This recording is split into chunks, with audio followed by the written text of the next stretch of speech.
अच्छा जी डॉक्टर साहब, ये भी कर लिया हमने एक चार्ट भी ड्रॉ कर लिया जिसमें हमें पता चल गया हम क्या करते हैं, क्या क्या कुछ करते हैं, और कुछ ऐसे लोग जो कि हम उन्हीं तरह के हालात में वो क्या करते हैं जो कामयाब है। अब क्या करें? देखिए, सबसे पहले तो मैंने बताया कि सुनहरी रवैये देख लें जो कि कारआमद हो सकते हैं, फिर सब के सब रवैयों पे अमल ना करें, बल्कि उनमें से 2-3 चुन लें। यानी ये नहीं कि आप 1 दर्जन तरीकों पे काम कर रहे हो और अपनी एनर्जीज को डाइल्यूट कर रहे हो। अच्छा। जैसे कभी कभी अब पिछले दिनों जो आपने देखा होगा कि डेंगू बुखार से बचने के लिए कोई 1 दर्जन चीजें उन्होंने बता दी, तो 1 दर्जन चीजें कोई नहीं कर सकता, और अगर करेगा तो अच्छी तरह नहीं कर सकता, फिर उसमें कहीं ना कहीं लिक्यूना रह जाता है या कमजोरी रह जाती है। तो जब हम थोड़े रवैयों पे काम कर रहे होते हैं, आप देखिए कि जो लोग वजन कम करते हैं वो फाके शुरू कर देते हैं। वो बाज़ औक़ात लोग जो हैं वो माजी से इतना जोशो बलबला होता है कि माजी का बोझ उठाने लगते हैं, तो माजी का बोझ कोई नहीं उठा सकता। आप आज से आगे काम कर सकते हैं। आप अगर आज का बोझ उठा ले तो बड़ी बात है। अगर आप इतने ही बहादुर बेटे होते तो फिर आप माजी में पहले ही ठीक चल रहे होते, तो 5 साल पहले, 10 साल पहले, 15 साल पहले के मामलात को ठीक करने के लिए एकदम जोश में आ जाना, फोन में गर्मी भर जाना, तो ये गर्मी जितनी तेजी से बढ़ती है उतनी जल्दी फिर वापस बैठ भी जाती है। अच्छा, 2 रवैये कैसे मंतखब करें? फर्स्ट क्या, हार्ट पेशेंट है, अब चाह रहा है कि अपनी जिंदगी में बेहतरी लेके आए, कैसे बदले?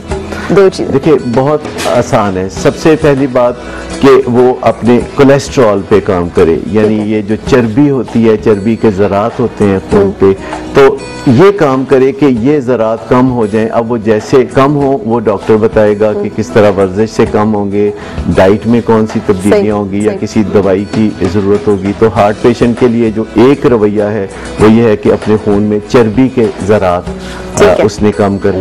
दूसरा उसने स्ट्रेस मैनेजमेंट करनी है, क्योंकि स्ट्रेस मैनेजमेंट से जो हार्ट अटैक है वो ट्रिगर होता है, और चर्बी के ज़रात अगर ज्यादा हो तो वो काम तमाम हो जाता है। बिल्कुल। अच्छा, आपको माँ जो परेशान है कि बच्चा जो है वो पढ़ता नहीं है, उस तरह से नहीं सुनता, वो क्या करे? कौन से दूर? ज्यादातर पहली बात तो मैं ये कहा करता हूँ कि माँ को उस्तानी नहीं बनना चाहिए, लेकिन अगर माँ पढ़ाना चाहती है अपने बच्चे को तो फिर उसे जो बेस्ट टीचर्स हैं उनके रवैये अपनाने चाहिए। बेस्ट टीचर्स के रवैये ये होते हैं कि वो बच्चे को जब पढ़ाते हैं तो उसको कोई बड़ा सा काम सौंप के इधर उधर नहीं हो जाते, वो उसके साथ छोटे छोटे कदम बांट के छोटे छोटे काम उसको बताते हैं, और जब बताना और वापस पूछना, यानी या टेस्ट लेना अगर बड़ी क्लासों में है, लेकिन अगर आप थोड़ा सा बताते हैं फिर वापस पूछते हैं, फिर बताते हैं फिर वापस पूछते हैं, तो एक रवैया जो है वो ये बहुत कारआमद है। दूसरा ये है कि थोड़ी थोड़ी कामयाबी पे शाबाश देना। ठीक है, ये अगर आप बच्चे को शाबाश देंगे थोड़ी थोड़ी, बजाय इसके कि माएँ जैसे करती है, माएँ जो है बदतरीन उस्तानियाँ होती हैं। अच्छा? वो बच्चों को चपेड़े मार मार के और उसको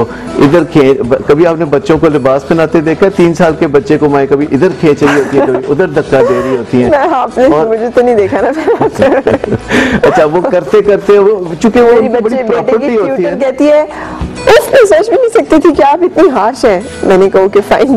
बाल बनाती है बच्चों के, आपने कभी देखा? पीछे खींच के ऐसी छुट्टियां करती हैं, बच्ची चाहे चीख रही हो कुछ भी हो रही, माँ को इतना तहफ़्फ़ुज़ हासिल होता है अपने बच्चों के बारे में कि वो इतनी लापरवाही से बच्चों को हैंडल करती हैं। तो क्या करें? बच्चे नाजुक फूल की तरह होते हैं, उन्हें बड़े नाजुकी से हैंडल करना चाहिए। उनके साथ ऊंची आवाज में बात करना, क्योंकि देखिए आपका कद जो है बच्चे से कितना बड़ा है। एक 3 साल का बच्चा है, आपका कद उससे 3 गुना है, 4 गुना है या 5 गुना है, तो वो ऐसे ऊपर देखता है तो आप उसको एक दियो कामत चीज नजर आते हैं, और ऊपर से जब चीख के बोलते हैं या आप बुरे तरीके से बोलते हैं या एक चपत लगा देते हैं तो इसके नताइज बहुत बुरे। अगर बच्चे बात नहीं सुन रहे तो 2 काम करने हैं। नंबर 1 ये कि उनको छोटे छोटे असाइनमेंट, छोटे छोटे स्टेप्स, ये पढ़ाई के बारे में। अगर बात नहीं सुनते तो बहुत ही आसान फिर 2 रवैये हैं। पहली बात यह है कि आप हमेशा सोच के अपने बच्चे से या नौजवान से बात करें। जब अगर वो बात सुनता ही नहीं तो आप यहाँ से शुरू हो कि सिर्फ वो बात करें जो सुन लेता है, यानी ग्रीन स्टैंड जिनको हम कहते हैं, कि हर वो बात जो कि आपको पता है कि आपका बच्चा मान लेगा तो वो आपने कर देनी है, जो पता है कि नहीं मानेगा तो नहीं करे, वो बात करें ही ना।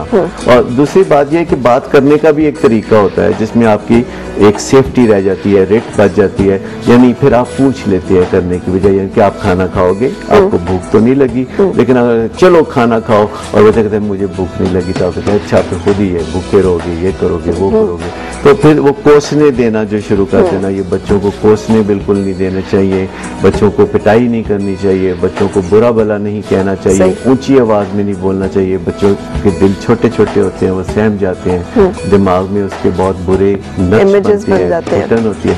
तो आसान तरीका यह है कि अगर कोई बच्चा बात नहीं सुनता तो 3 हफ्ते के लिए प्रोग्राम बना ले कि आपने बच्चे से सिर्फ वही बात कहनी है कि जो वो मान लेगा। आपको पहले से पता है कि वो मान लेगा, यानी ग्रीन स्टैंड्स लें, येलो स्टैंड्स ना लें, यानी जिनको वो मुश्किल से मानता है, और रेड स्टैंड्स तो बिल्कुल नहीं लीजिए, वो बिल्कुल नहीं मानता। अगर आप सिर्फ ग्रीन स्टैंड्स पे काम करते हैं अपने बच्चे, तो वो तो उसी की मनमानी हो जाएगी। नहीं, मनमानी बिल्कुल नहीं होगी। जब आप ग्रीन स्टैंड्स लेंगे तो ये पहला रवैया है। दूसरा रवैया इसके साथ ये है कि जब वो बात माने, यानी तो आप शाबाश देते हैं। इस बात को नहीं मानता कि उसने पढ़ना है, वो इस बात को नहीं मानता उसने खाना खाना है, वो इस बात को नहीं मानता कि इस वक्त उसे खेलने नहीं जाना चाहिए, वो इस बात को नहीं मानता कि उसे ये कपड़े पहनने चाहिए, वो इस बात, किस चीज को आपने तलाश वो बात करनी है। देखिए, जब आपकी बातें बच्चा मानता ही नहीं है तो मैं उस सूरत हाल की बात कर रहा हूँ, तो बीच में से आपने एक ऐसी बात तलाश करनी है जो वो मान लेगा। क्योंकि जब आप बच्चे से कुछ दिन ऐसी बातें करते रहते हैं कसरत के साथ कि जो वो मान लेता है, और हर बात मानने पे आप उसे शाबाश देते हैं या कोई रिवॉर्ड देते हैं, कोई प्राइड देते हैं, कोई इनाम देते हैं, दूसरे लोगों के सामने उसकी तारीफ करते हैं, तो वो बातें भी मानने लगता है। और आपके जो येलो स्टैंड है वो ग्रीन में कन्वर्ट होने शुरू हो जाते हैं, रेड स्टैंड येलो बनना शुरू हो जाते हैं।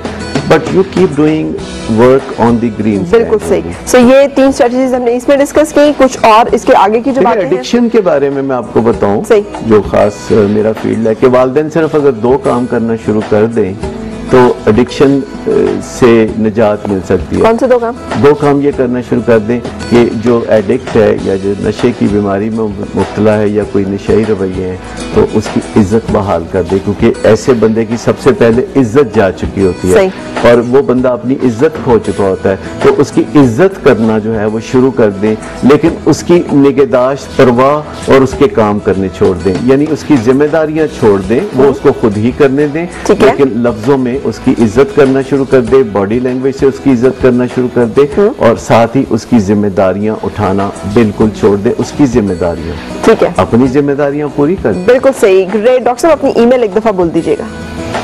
Dr. sadaqatali@hotmail.com, DRSADAQATALI, यानी 1 word @hotmail.com। बिल्कुल सही। हम रुकेंगे, एक छोटा सा ब्रेक है और उसके बाद आपसे मुलाकात हो रही है किचन में बिलाल के साथ। डॉक्टर सदाकत हमारे साथ हैं। अगर आपके जहन में कोई भी सवाल है आप मैसेज कर सकते हैं, कॉल कर सकते हैं 41023447